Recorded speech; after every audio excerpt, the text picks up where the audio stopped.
911, ano ang iyong emergency? May nangi-stalk sa akin. Ini-stalk? Oo, kinulong ko na ang aking sarili sa loob ng aking bahay at hindi ako lumalabas. Papatayin niya ako. Sino? Isa sa aking mga estudyante. Hinahunting niya ako. Nakatayo siya sa tapat ng aking gate at naghihintay. Nakasuot siya ng mask pero alam ko na siya yun. Wala naman akong kilala na merong ganung nakakatakot na aura. Iyong estudyante? Oo, isa akong guro sa... Estudyante ko siya sa isa kong klase. Okay. Ilang taon ang lalaking to? 13. 13? Oo. Alam kong parang hindi ka panipaniwala. At alam ko kung gaano ako kamukhang tanga. Dahil natatakot ang isang tulad ko na matanda na sa isang teenager.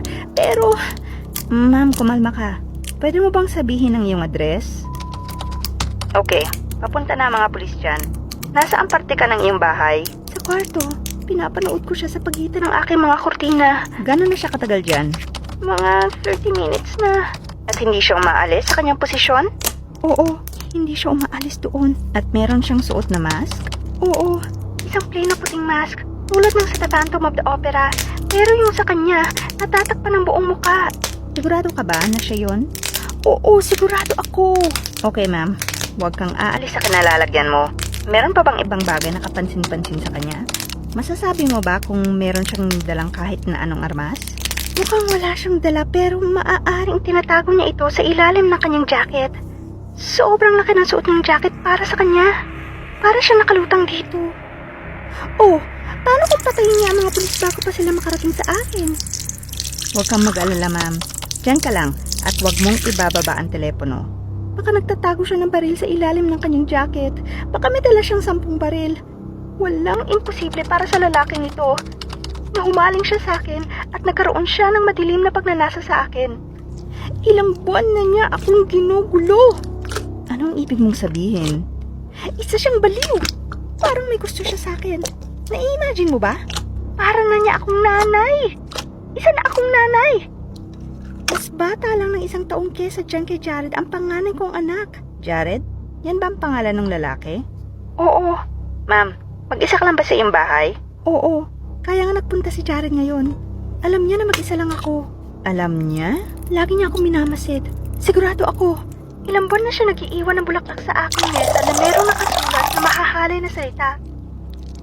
At sinusundan niya ako sa school gamit ang kanyang bike. Nalaman niya kung saan ako nakatira at pinangako niyang maghihiganti siya noong tinanggihan ko siya. Tinanggihan? Inaabangan niya ako sa parking lot ng mga guro isang gabi. Meron siyang dalang kutsilyo at 1 dosenang pulang rosas. Nilagay niya sa aking kamay ang mga bulaklak at sinabi niyang mahal niya ako at naniniwala siyang para kami sa isa't isa. Sabi niya handa niyang iwan ang kanyang pamilya at ang kanyang buhay para lang magkasama kami at kailangan kong gawin din yun. Tapos? Sinabi ko sa kanya na hindi ko iyon gagawin. Sinabi ko rin sa kanya na isa yung kahibangan at pinaalis ko siya. Bigla niya akong sinugod at tinutukan ng kutsilyo sa aking lalamunan. Akala ko papatayin na niya ako pero may dumaan na sasakyan ng pulis at natakot si Jared. Nawala siya sa dilim. Napaupo ako sa sahig at umiyak ng halos 30 minuto. At noong nahimasmasan ako, nagpunta na ako sa aking kotse at umalis. Aha. Nireport mo ba ang insidenteng ito? Hindi. Hindi ko ito nireport.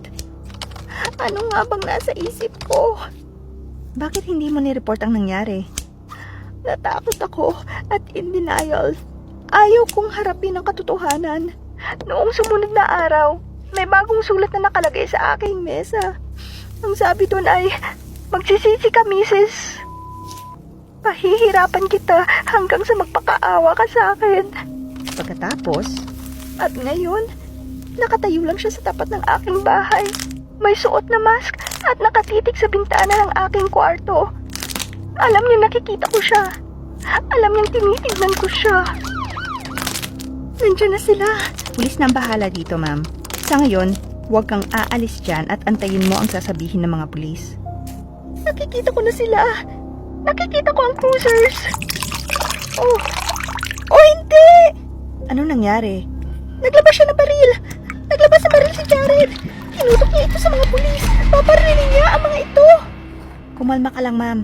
Paano ako kakalma? Papatayin niya ang mga pulis at pagkatapos ay